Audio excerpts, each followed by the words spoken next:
Well, first enrollment period over, and this week the president very proudly said, let's take a look at the numbers. 7.1 million people signed up for Obamacare. While the administration gives itself a big pat on the back, there are questions, though they hit the 7 million mark that they had targeted and went over it. People are saying, well, let's dig a little bit deeper into those numbers. What do they really mean, and who are these 7.1 million people? Did they pay their premiums? Did the White House get enough people in that 18 to 34 age group to balance out the premiums? Big question tonight is what is next for the Affordable Care Act. Are you hearing from any Democrats, Michael, that they think this actually could be a draw, let alone maybe something they're going to want to talk about before November, or are they still going to run away from this thing like the plague? Of course, depending on the state, I mean, Congress as opposed to Senate, of course, also.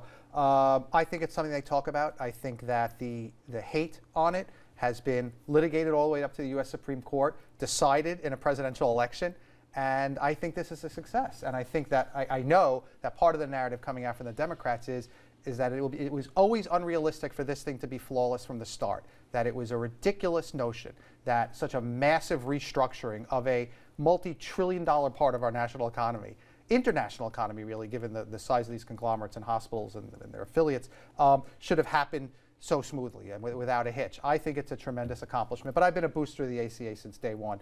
I think it's great to get young people and healthy people in the system. In polls, Obamacare now more popular than Obama is. And if I'm a Democrat, may as well run with it because they're going to try to hang me with it in opposition. You wrap your arms around it. You just own it. They're calling it Obamacare. It used to be a negative, and now it's, of course, it's mine. This next one, Dominic, I want you to take on. Back in February, people may remember, we talked about on the show, Governor Cuomo said prison inmates should continue their education. And he also said New York, not just private, nonprofit dollars, but New York, the state itself, would help foot the bill. However, this week, he backpedaled and announced the state will not pay for classes for inmates and that they will be paid for with private money. My question, Dominic, is did he miscalculate on this one? Did this just get out ahead before they really did the due diligence?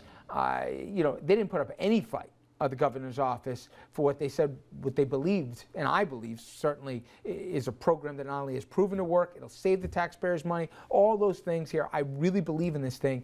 That all said, explain the governor's logic and strategy for why he did it the way he did. It's an excellent question, Richard, and I wish I had the answer to it, because we know for a fact that when Governor Cuomo wants something with this legislature, 9 times out of 10, he achieves that goal.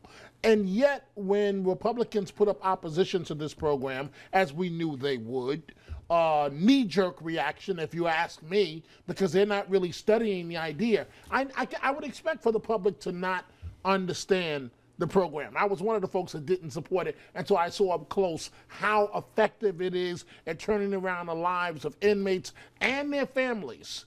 And so I guess it's bittersweet. I'm still happy that it's going to go forward, even though if it's with private money. But the governor just didn't put up a fight on this one. His team may tell you they can't fight for everything. It's a little like the Obamacare story, where you could embrace it and try to change people's minds on the issue. Cuomo, I think, saw political danger in it. Rob Astorino was ringing the bell on it. He was and they made the mistake, I think, which is they focused on the wrong numbers. Instead of redeeming the lives of the guys in there, which I happen to think is important, but the public didn't care about them. The public doesn't realize that out of every 20 inmates, and I'm talking in places, maximum security places, real bad guys, 19 out of 20 are getting out.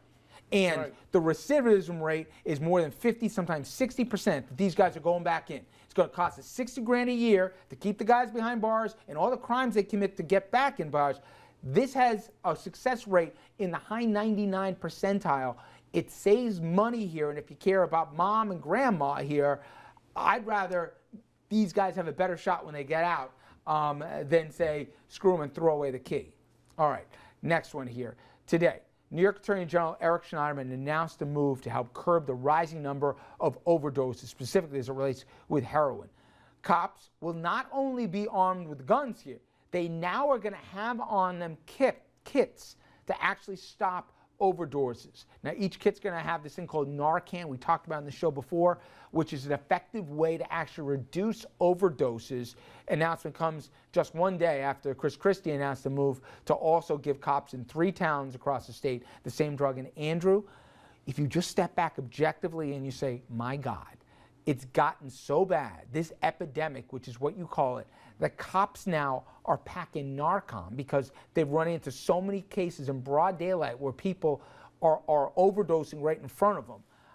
I don't think the general public realizes the scope of it. We've had cops, we've had families, we've had everybody in between. They'll all tell you, doesn't matter where you are, suburbs of the city or even in rural communities, kids especially, H is all over the place. Well, I mean, just to give you an idea of how bad the epidemic is getting in places, the big issue here was liability, because if you're not a medical professional and you give this medicine to somebody and they get harmed by it, there's a fear that the cops will get sued or the municipality will get sued.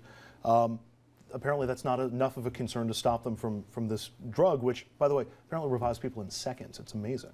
Yeah, it is, but that this is where we are right now. I just think it's a reality check for everybody. Okay, RFL is going to be right back right after this.